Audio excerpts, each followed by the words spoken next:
Hi friends, welcome back to my channel. ఈరోజు మనం పనసకాయ కూర చేసుకుందాం. ఇదిగోండి ఇలా నేను మార్కెట్లో కట్ చేపించి తెచ్చుకున్నాను ముక్కల్ని.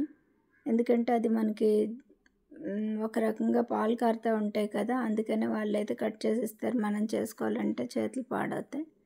అయితే ఇలా తెచ్చుకున్న దాన్ని ఇది కుక్కర్లో పెట్టి ఆయిల్ వేసి, కొంచెం ఆయిల్ ఎక్కువే వేసుకోవాలి దీనికోసం.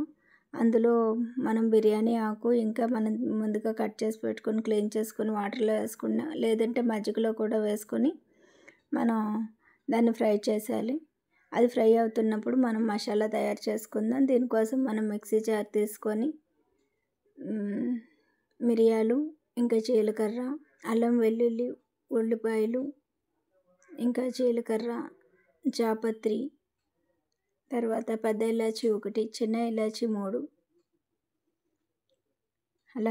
అలాగే లవంగాలు ఒక 5-6 వేసుకుంటే సరిపోతాయి. ఎందుకంటే నేను ఇది జాక్ ఫ్రూట్ మనం 1 కిలో తీసుకున్నానండి.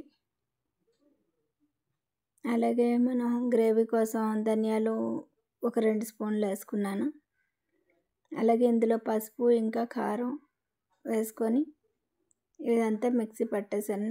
ఫైన్ పేస్ట్ చేయాలండి మనం.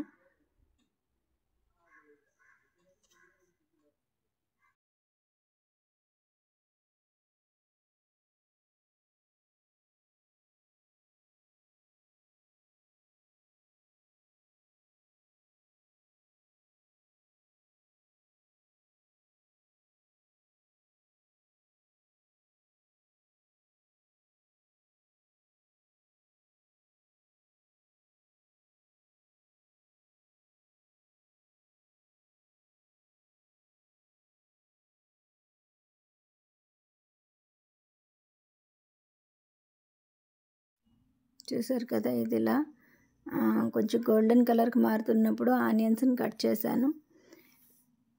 పనసకాయను ఇంకా ఉల్లిపాయలు బాగా ఫ్రై అయిపోయిన తర్వాత మనం ముందుగా చేసుకున్న ఆనియన్ పేస్ట్ కూడా వేసి బాగా కలుపుతూ ఆయిల్ తేలేంత వరకు కలిపాక, దాని తర్వాత కొంచెం వాటర్ వేసుకొని నేను కుక్కర్ విజిల్ పెట్టేశానండి. ఒక 4-5 విజిల్స్ వచ్చిన తర్వాత వరకు ఇలా అయింది. తర్వాత కూర రెడీ అండి. Thank you for watching.